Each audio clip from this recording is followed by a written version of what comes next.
चलिए प्रारंभ करते हैं आज से अपनी फिर से क्लासेस को। काफ़ी दिन हो गया, 2-3 दिन हो गए लगभग मैं क्लास नहीं ले पाया, लेकिन अब आपकी क्लासेस बिल्कुल भी स्थगित नहीं होंगी। साथ ही साथ जो मैं एमसीक्यू आपको करवा रहा हूँ ये तो ठीक है, लेकिन इसके साथ साथ अगर देखा जाए तो मैं बहुत सारे टॉपिक भी कवर करने वाला हूँ, ताकि आपको कहीं से कहीं तक कोई प्रॉब्लम क्रिएट ना हो। तो आइए शुरू करते हैं बिना किसी और बात की चर्चा करते हुए। सीधा आते हैं आज के अपने पहले प्रश्न पर। तो आज का हमारा पहला प्रश्न है, आइए समझते हैं और इसका जवाब आप लोग अच्छे से दीजिएगा। बहुत ही प्यारा प्रश्न है, जवाब अच्छे से दीजिएगा और समझ कर दीजिएगा। कोई भी छात्र जल्दबाजी नहीं करेगा, आराम से वो आंसर देगा। चलिए बात करते हैं आज के पहले प्रश्न के बारे में। तो पहला प्रश्न कह रहा है कि अधिगम के संदर्भ में शिक्षा शास्त्रियों एवं मनोवैज्ञानिकों ने विविध प्रकार की परिभाषाएं दी हैं। इन परिभाषाओं के अनुसार अधिगम डैश डैश चलने वाली एक निरंतर प्रक्रिया है। पहला ऑप्शन कहता है कि जीवन पर्यंत, दूसरा ऑप्शन कहता है किशोरावस्था तक, और तीसरा ऑप्शन कहता है वृद्धावस्था तक, और चौथा ऑप्शन कहता है युवा अवस्था तक। इसका जवाब आप लोग जल्दी से साझा करिए। आप सभी लोगों का जवाब का हमें इंतजार है, जल्दी से आंसर कीजिए। कुछ छात्रों ने आंसर करना प्रारंभ कर दिया है। जो छात्र हमारे साथ नए जुड़े हैं वे क्या करें, चैनल को जरूर ज्वाइन कर लें। तो आइए बात कर लेते हैं इसके आंसर के बारे में। तो इसके आंसर हो जाएगा पहला सही हो जाएगा। बहुत सारे छात्रों ने इसका आंसर पहला दिया है, जो कि वे लोग सही भी हैं, क्योंकि अधिगम क्या है, एक तरीके से जीवन पर्यंत चलने वाली एक प्रक्रिया है। और अधिगम क्या है, अनुभवों का संगठन है, जो कि हमने आप लोगों को बताया है। चलिए अब बात करते हैं इसी के साथ अगले प्रश्न के बारे में कि अगला प्रश्न क्या कह रहा है। सीखना आदतों, ज्ञान एवं आवृत्तियों का अर्जन है। सीखना आदतों, ज्ञान एवं आवृत्तियों का अर्जन है। यह कथन निम्नलिखित में से किसका है? किम्बले यंग का है, क्रो एंड क्रो का है, मास्लो का है, स्किनर का है। इसका जवाब आप लोग जल्दी से साझा करिए। इसका जवाब आप लोग जल्दी से साझा करिए। जल्दी से इसका जवाब आप लोग साझा करिए। और बहुत सारे छात्र इसका जवाब देना शुरू कर दिए हैं। जल्दी से इसका आंसर साझा करिए। मैंने आपसे कहा है कि इसके जवाब को आपको क्या करना है, ज़्यादा नहीं सोचना है, आराम से इसका आंसर देना है। और बहुत सारे छात्र इसका आंसर देना प्रारंभ कर दिए हैं। चलिए बात कर लेते हैं इसके आंसर के बारे में। तो इसका आंसर हो जाएगा बिल्कुल 2 सही हो जाएगा। कुछ छात्रों ने इसका 2 दिया है आंसर, जो कि वे लोग सही हैं। कुछ छात्रों ने इसका आंसर 2 दिया है, जो कि वे लोग सही हैं। चलिए अब बात करते हैं इसी के साथ अगले प्रश्न के बारे में। तो अगला प्रश्न हमसे किस प्रकार की अपेक्षाएं कर रहा है? अगला प्रश्न हमसे किस प्रकार की अपेक्षाएं कर रहा है? बच्चे अनौपचारिक अधिगम के माध्यम से भी सीखते हैं। बच्चे अनौपचारिक अधिगम के माध्यम से भी सीखते हैं। निम्न में से एक अनौपचारिक अधिगम का भाग नहीं है। यहाँ पर आपको ये बताना है कि ये अनौपचारिक अधिगम का भाग नहीं है। देखिए अधिगम के 2 पार्ट होते हैं, अगर देखा जाए तो एक औपचारिक अधिगम होता है, दूसरा अनौपचारिक अधिगम होता है। ठीक है, अब मेरी बात आप समझ गए होंगे कि एक फॉर्मल लर्निंग होता है, दूसरा इनफॉर्मल लर्निंग होता है। तो इसका जवाब आप लोग जल्दी से दीजिए। आप सभी लोगों के जवाब का हमें इंतजार है। यहाँ पर पूछा जा रहा है कि कौन सा अनौपचारिक के अधिगम के में नहीं आता है। ये आपको बताना है कि कौन सा नहीं आता है, आपको ये बताना है कौन सा नहीं आता है। कुछ छात्रों ने इसका जवाब दिया है, डी दिया है, और बिल्कुल वे लोग जो डी दिए हैं वे लोग बिल्कुल राइट हैं। वे खुशी बनाएं कि हमारा आंसर सही हो गया। चलिए अब बात करते हैं इसी के साथ अगले प्रश्न के बारे में। इसका जवाब दीजिएगा आप लोग, ठीक है। चलिए प्रश्न ये है कि निम्नलिखित में से अधिगम की कौन सी प्रणाली बालकों की सामाजिक समायोजन में मदद करती है? क्वेश्चन है कि निम्नलिखित में से अधिगम की कौन सी प्रणाली ऐसी है जो बालकों को सामाजिक समायोजन में मदद करती है? पहला ऑप्शन कहता औपचारिक प्रणाली, दूसरा ऑप्शन कहता है अनौपचारिक प्रणाली, तीसरा ऑप्शन कहता है औपचारिक एवं अनौपचारिक दोनों, और चौथा ऑप्शन कहता है इनमें से कोई नहीं। जवाब इसका जल्दी से आप लोग दीजिए। आप सभी लोगों के जवाब का हमें इंतजार है। आप सभी लोगों के जवाब का हमें इंतजार है, जल्दी से इसका आंसर दीजिए। तो इसका आंसर हो जाएगा कौन सा सही हो जाएगा, जल्दी से सामाजिक समायोजन में मदद करती है। तो कौन मदद करता है? अगर देखा जाए तो अनौपचारिक प्रणाली। तो इसका ऑप्शन कौन सा सही हो जाएगा? बी सही हो जाएगा। अनौपचारिक प्रणाली का मतलब ये हो जाता है कि बच्चा क्या होता है कि एक तरीके से परिवार, दोस्तों और बाहर की दुनिया से जब सीखता है तो उसे क्या कहा जाएगा, अनौपचारिक प्रणाली कहा जाएगा। एक बार फिर से इसको समझिएगा। देखिए, अधिगम के दो पार्ट, एक तो औपचारिक प्रणाली, दूसरा अनौपचारिक प्रणाली। औपचारिक प्रणाली क्या होता है, औपचारिक प्रणाली वो होता है जिसमें क्या होता है कि बच्चा जो होता है कि स्कूल वगैरह में जाकर एक तरीके से स्कूल लाइब्रेरी वगैरह में जाकर सीखता है तो उसे क्या कहा जाएगा, औपचारिक प्रणाली माना जाएगा। जब बच्चा घर परिवार या समाज के अन्य लोगों से या बाहर के लोगों से सीखेगा तो उसे क्या माना जाएगा, अनौपचारिक प्रणाली माना जाएगा, सीखने के यानी कि अधिगम के। तो इस बात को ध्यान रखिएगा, भूलिएगा नहीं। अब बात कर लेते हैं अगले प्रश्न के बारे में। अगला प्रश्न हमसे किस प्रकार की अपेक्षाएं कर रहा है, इसका जवाब आप लोग जल्दी से दीजिएगा। क्वेश्चन है कि सीखने के उद्दीपक अनुक्रिया सिद्धांत के मुख्य प्रतिपादक कौन है। थार्डाइक महोदय हैं और पॉलव साहब हैं, कोहलर साहब हैं, स्किनर महोदय हैं। इसका जवाब आप लोग जल्दी से दीजिए, इसका जवाब आप लोग जल्दी से दीजिए। और बहुत सारे छात्र इसका जवाब देना प्रारंभ कर दिए हैं, बहुत सारे छात्र इसका जवाब देना प्रारंभ कर दिए हैं। तो जल्दी से दे दीजिए कि सीखने के उद्दीपक अनुक्रिया के सिद्धांत के मुख्य प्रतिपादक कौन है। जल्दी से इसका आंसर बता दीजिए। तो इसका आंसर हो जाएगा, इसका आंसर हो जाएगा पहला सही हो जाएगा। ठीक है, थार्डाइक महोदय हो जाएंगे, इस बात को तो आप लोग पहले ही जानते हैं कि इसका आंसर हो जाएगा मेरे प्रिय साथियों, इसका आंसर हो जाएगा पहला सही। चलिए अब बात कर लेते हैं इसी के साथ अगले प्रश्न के बारे में। तो अगला प्रश्न हमसे किस प्रकार की अपेक्षाएं कर रहा है, इसका जवाब आप लोग दीजिएगा। निम्नलिखित में से कौन सा सिद्धांत छात्रों के व्यवहार को वांछित स्वरूप तथा दिशा प्रदान करने में शिक्षकों की सहायता करता है। एक बार फिर से मैं बताना चाहूँगा इस प्रश्न को। निम्नलिखित में से कौन सा ऐसा सिद्धांत है जो छात्रों के व्यवहार को वांछित मतलब होता है डिजायरेबल, जैसा आप चाहते हैं, स्वरूप तथा दिशा प्रदान करने में शिक्षकों की सहायता करता है। पहला ऑप्शन कहता है अंतर्दृष्टि सिद्धांत, दूसरा ऑप्शन कहता है कि प्रयास एवं त्रुटि का सिद्धांत, और तीसरा ऑप्शन कहता है अनुकरण का सिद्धांत, और चौथा ऑप्शन कहता है अनुभव जन्य अधिगम का सिद्धांत। इसका जवाब दीजिएगा। आप सभी लोगों के जवाब का हमें इंतजार है, आप सभी लोगों के जवाब का हमें इंतजार है। और बहुत सारे छात्र इसका आंसर देना प्रारंभ कर दिए हैं। जल्दी से आंसर देते चलिए, हमारे साथ बहुत सारे छात्र जुड़ चुके हैं।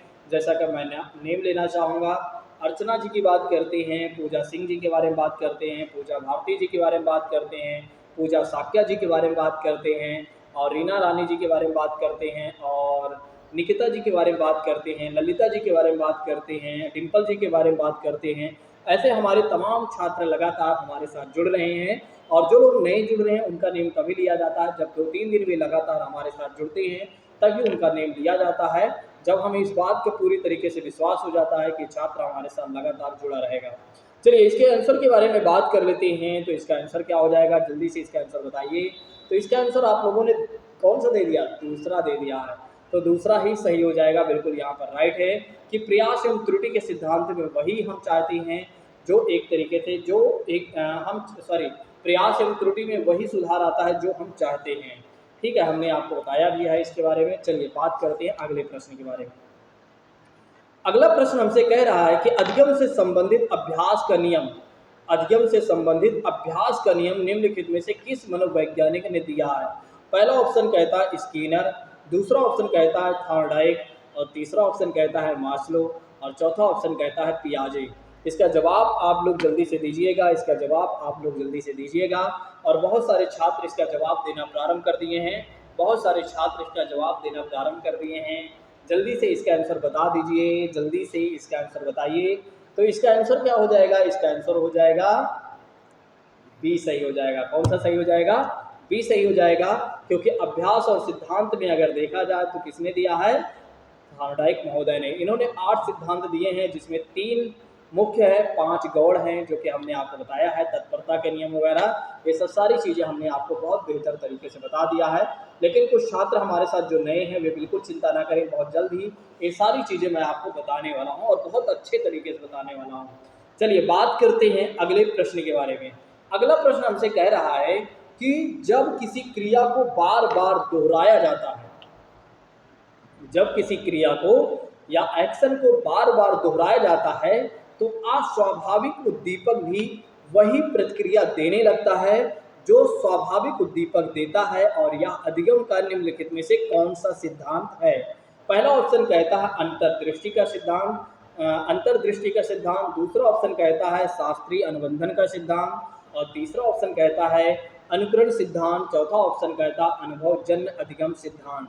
इसका जवाब आप लोग जल्दी से दीजिएगा और कुछ छात्र इसका जवाब देना प्रारंभ कर दिए हैं। बिल्कुल इसी तरह से आप लोग जवाब देते रहिए। बहुत सारे छात्र आंसर दे रहे हैं। आप सभी लोगों के जवाब का हमें इंतजार रहेगा। जल्दी से दीजिए आंसर, जल्दी से इसका आंसर दीजिए। तो इसका आंसर क्या होने वाला है? इसका आंसर होने वाला है, इसका आंसर होने वाला है दूसरा सही होने वाला है। बिल्कुल इसका आंसर होने वाला है दूसरा सही होने वाला है। शास्त्रीय अनुबंधन का सिद्धांत ही इसमें सही हो जाएगा। जब किसी क्रिया को बार बार दोहराया जाता है तो अस्वाभाविक, जो एक तरीके से क्या होता है, जो हमारा स्वाभाविक चीज़ें नहीं होती हैं, जो हम नहीं चाहते हैं, वो भी एक तरीके से क्या करता है, वही प्रतिक्रिया देने लगता है जो हम चाहते हैं। यानी कि जो स्वाभाविक उद्दीपक होता है वही चीज़ें। तो इसलिए option number B will be right दोस्तों। इस बात को ध्यान रखिएगा। अब आइए बात करते हैं अगले प्रश्न के बारे में। यदि आप लोगों को मेरी बातें समझ में आ रही हैं तो जल्दी से कंफर्म करिए यस सर हमें समझ में आ रहा है। जल्दी से कंफर्म कीजिए आप लोग। चलिए अब बात करते हैं इसी के साथ अगले प्रश्न के बारे में। अगला प्रश्न क्या कह रहा है कि अधिगम के किस सिद्धांत के आधार पर बालकों में भय यानी कि डर, प्रेम एवं घृणा के भाव आसानी से उत्पन्न किए जा सकते हैं। यहाँ पर कहा जा रहा है अधिगम का कौन सा सिद्धांत का ऐसा आधार है जिसमें बच्चे में भय, प्रेम, घृणा आदि के भाव आसानी से हम क्या कर सकते हैं, उत्पन्न कर सकते हैं। जल्दी से इसका आंसर बताइएगा। अनुभवजन्य अधिगम सिद्धांत, अंतर्दृष्टि सिद्धांत, शास्त्रीय अनुबंधन सिद्धांत, प्रयास एवं त्रुटि का सिद्धांत। जल्दी से इसका आंसर साझा करिए। आप सभी लोगों के आंसर का हमें जवाब का इंतजार है। जल्दी से इसका आंसर साझा करिए। क्या हो जाएगा जल्दी से बता दीजिए। इसका आंसर क्या होने वाला है? इसका आंसर क्या होने वाला है? तो इसका आंसर होने वाला है, एक तरीके से अगर देखा जाए तो शास्त्रीय अनुबंधन का सिद्धांत इसका आंसर सही हो जाएगा। तो शास्त्रीय अनुबंधन का सिद्धांत इसका आंसर सही होगा। इस बात को ध्यान रखिएगा, भूलिएगा नहीं। इस बात को ध्यान रखिएगा, भूलिएगा नहीं। इसका ऑप्शन हो जाएगा तीसरा सही। अब आइए बात कर लेते हैं अगले प्रश्न के बारे में। मुझे आता है कि आप सभी लोग दूसरों को भी शेयर कर दिए होंगे।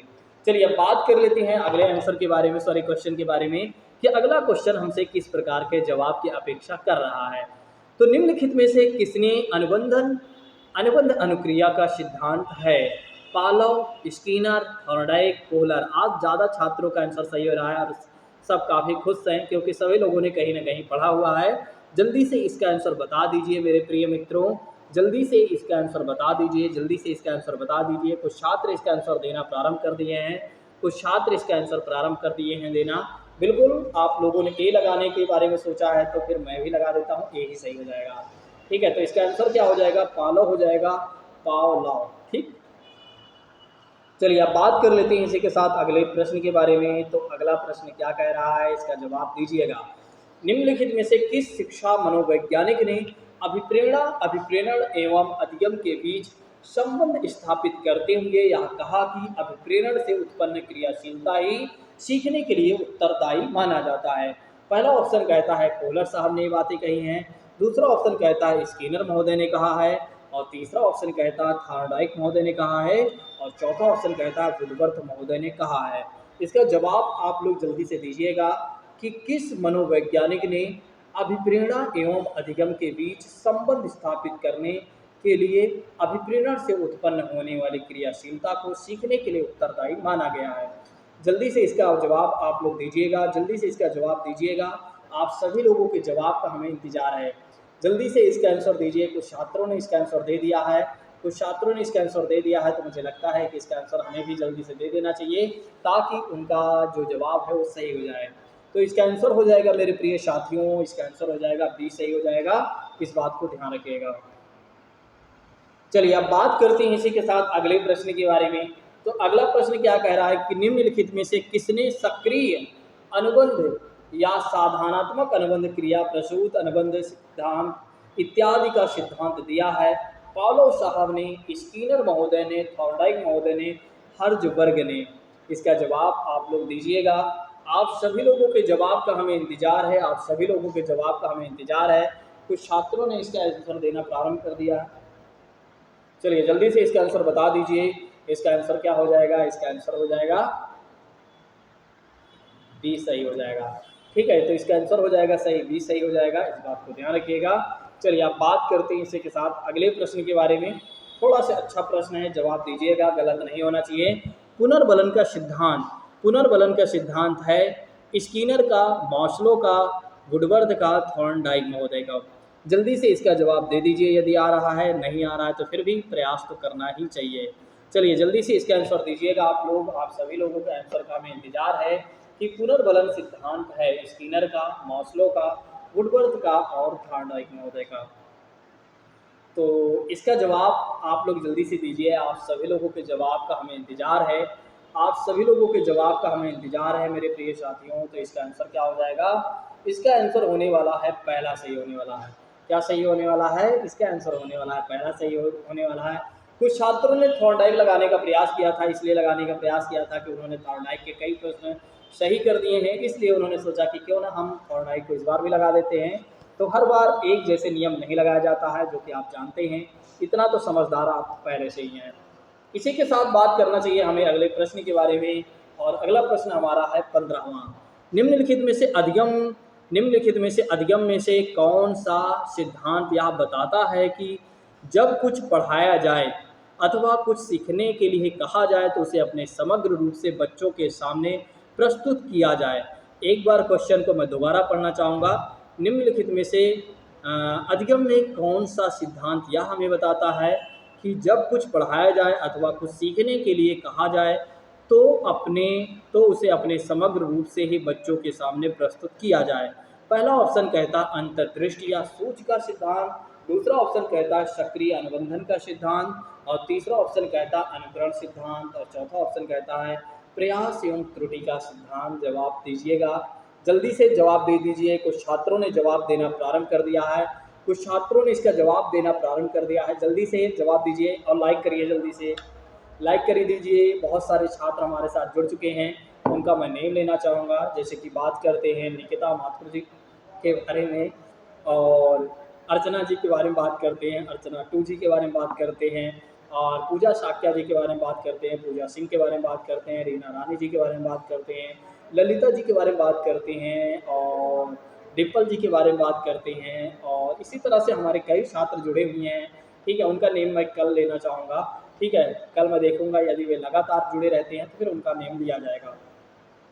चलिए इसके आंसर के बारे में देख लेते हैं। तो इसका आंसर क्या हो जाएगा? पहला सही हो जाएगा।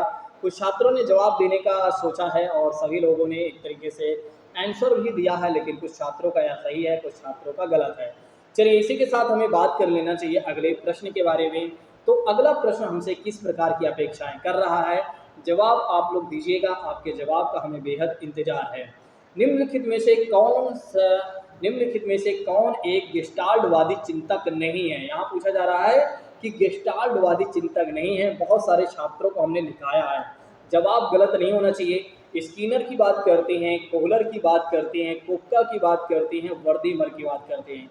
यदि आप लोगों में से कोई ऐसा छात्र है जो ऑनलाइन क्लास लेना चाहता है, ऑफलाइन नहीं आना चाहता, यदि 100% सिलेक्शन चाहता है तो एक बार हमसे कांटेक्ट करें, और 100% यदि वो हमारी पूरी क्लास को लेता है, अंतिम तक एक मान के चले तो उसका सिलेक्शन 100% हो जाएगा। इस बात की मैं गारंटी देता हूँ। यदि उसने जिस तरह से हमने मेहनत किया है, यदि उसने भी हमारे साथ मेहनत कर लिया ईमानदारी से, मैं गारंटी देता हूँ इस बात की कि उसका सिलेक्शन 100% हो जाएगा। अब वो नंबर लिख ले, हमारा व्हाट्सअप नंबर है 8920340192। एक बार मैं आपसे कहता हूँ कि एक बार हमसे क्लासेज लेकर देखिए, एक बार हमारी टीम से आप क्लासेज लेकर देखिए, मैं डेफिनेटली कहता हूँ कि आपको निराश हम नहीं होने देंगे। चलिए इसके आंसर के बारे में बात कर लेते हैं। तो इसका आंसर क्या हो जाएगा? कुछ लोगों ने इसका आंसर लगा दिया है, ए लगा दिया है, कुछ छात्रों ने इसका आंसर ए लगा दिया है, और जो कि वे लोग सही हैं, इसका आंसर ए ही सही हो जाएगा, इस बात को ध्यान रखिएगा। चलिए अब बात करते हैं इसी के साथ अगले प्रश्न के बारे में। अगला प्रश्न कह रहा है अधिगम एक सापेक्षिक प्रक्रिया है। अधिगम क्या है? एक सापेक्षिक प्रक्रिया है जिसके द्वारा सीखने वालों में नवीन अंतर्दृष्टि का विकास होता है। निम्न में से यह कौन सा सिद्धांत है? पहला ऑप्शन कहता है लेविनवादी सिद्धांत, दूसरा ऑप्शन कहता है कोहलरवादी सिद्धांत, तीसरा ऑप्शन कहता है पावलोवादी सिद्धांत और चौथा ऑप्शन कहता है स्किनरवादी सिद्धांत। जवाब गलत नहीं होना चाहिए। जल्दी से इसका आंसर साझा करिए, जल्दी से इसका आंसर साझा करिए। अगर कोई छात्र आज की हमारी क्लास लिया होगा तो उसका पक्का ये आंसर सही हो जाएगा, अगर वो मेरी एक बातों को ध्यान रखा होगा तब। ठीक है, जल्दी से इसका आंसर बता दीजिए, इसका आंसर बता दीजिए। कुछ छात्रों ने इसका जवाब दे दिया है जो कि सही भी है, कुछ छात्रों ने इसका जवाब दे दिया है जो कि वे लोग सही भी हैं, और कुछ छात्र थोड़ा से गलत करने का प्रयास कर रहे हैं। थोड़ा से ज़्यादा नहीं सोचना है, आराम से सोच लीजिए। ठीक है, कई बार आपके हट के जो आंसर होते हैं वे भी सही हो जाते हैं। बिल्कुल, कुछ छात्रों ने इसका थोड़ा सा जवाब जो दिया है पहला दे दिया है, और मुझे लगता है कि इसका आंसर हमें पहला ही देना चाहिए, क्योंकि इसका जवाब पहला ही सही होगा। हमने आपको बताया था कि वहाँ पर अधिगम एक सापेक्षिक प्रक्रिया है। इसी कड़ी से आप क्या कर सकते थे कि इसका आंसर यानी कि इसका जवाब आप दे सकते थे। अब हमें बात करना चाहिए इसी के साथ अगले प्रश्न के बारे में। तो अगला प्रश्न हमसे किस प्रकार की अपेक्षाएं कर रहा है। अगला प्रश्न हमसे कह रहा है, अगला प्रश्न कह रहा है कि अधिगम का वह कौन सा सिद्धांत है, अधिगम का वह कौन सा सिद्धांत यह बताता है कि सीखने के लिए कार्य दोहराना आवश्यक है। प्रयास एवं त्रुटि का सिद्धांत, शास्त्रीय अनुबंधन का सिद्धांत, अनुभवजन्य अधिगम का सिद्धांत और अनुकरण का सिद्धांत। इसका जवाब तो गलत नहीं होना चाहिए। अगर फिर भी गलत कर रहे हैं तो फिर कोई बात नहीं, मैं आपको बता दूंगा। इसका जवाब आप लोग जल्दी से दीजिएगा। अधिगम का कौन सा सिद्धांत यह बताता है कि सीखने के लिए कार्य को दोहराना आवश्यक है। यहाँ पर जो जवाब होना चाहिए, अगर देखा जाए तो आंसर की के हिसाब से तीसरा सही बताया जा रहा है, लेकिन मेरे हिसाब से जो होना चाहिए वो पहला होना चाहिए, क्योंकि इसी में क्या होता है कि एक तरीके से सीखने के लिए जब प्रयास किया जाता है, त्रुटि होती है, तो फिर क्या होता है बार बार जब दोहराया जाता है तो चीज़ें सही होती हैं। तो मेरे हिसाब से पहला सही होना चाहिए। बाकी अगर आंसर की के हिसाब से देखा जाए तो तीसरा बताया गया है। तो आप लोग अपने तर्क दीजिएगा कि तीसरा क्यों सही होना चाहिए। अगर ऐसा है तो फिर तर्क दे दीजिएगा। एक मिनट, इसका जवाब ये थोड़ा सा बड़ा क्वेश्चन है, इसको छोड़ ही देते हैं। ठीक है, चलिए इसको छोड़ देते हैं, मैं आपको बाद में करवा दूंगा। चलिए अब बात करते हैं अगले प्रश्न के बारे में। अगला प्रश्न कह रहा है कि एक बच्चा अतीत की समान परिस्थितियों में की गई अनुक्रिया के आधार पर अनुक्रियाओं के आधार पर नई स्थिति के प्रति अनुक्रिया करता है या किससे संबंधित है। पहला ऑप्शन कहता है सीखने का सादृश्यता नियम, दूसरा ऑप्शन कहता है सीखने का प्रभाव नियम, और तीसरा ऑप्शन कहता है सीखने की प्रक्रिया का आवृत्ति नियम, और चौथा ऑप्शन कहता है सीखने का तत्परता नियम।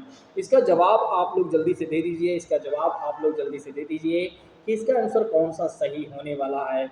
जल्दी से इसका आंसर दीजिएगा आप लोग। बहुत सारे छात्र इसका आंसर दे रहे हैं, बहुत सारे छात्र इसका आंसर दे रहे हैं। तो इसका आंसर क्या हो जाएगा, इसका आंसर हो जाएगा मेरे प्रियजनों दूसरा सही हो जाएगा।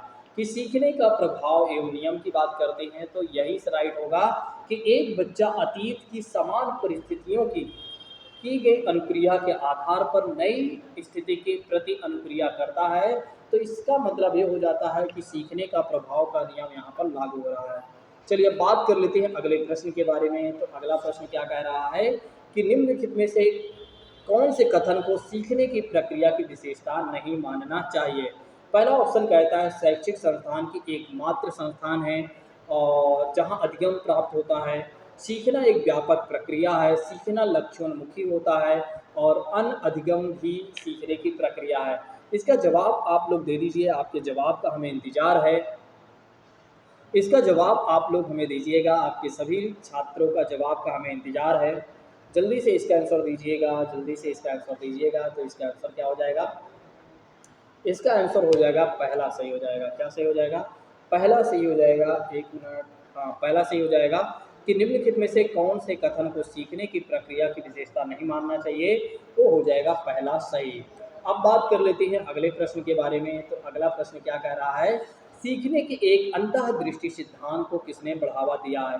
गेस्टाल्टवादी सिद्धांतवादियों ने, पायलॉव साहब ने, जीन पियाजे ने और वाइगोत्स्की ने। जवाब आप लोग दे दीजिए। इसका जवाब क्या हो जाएगा, जल्दी से दीजिएगा।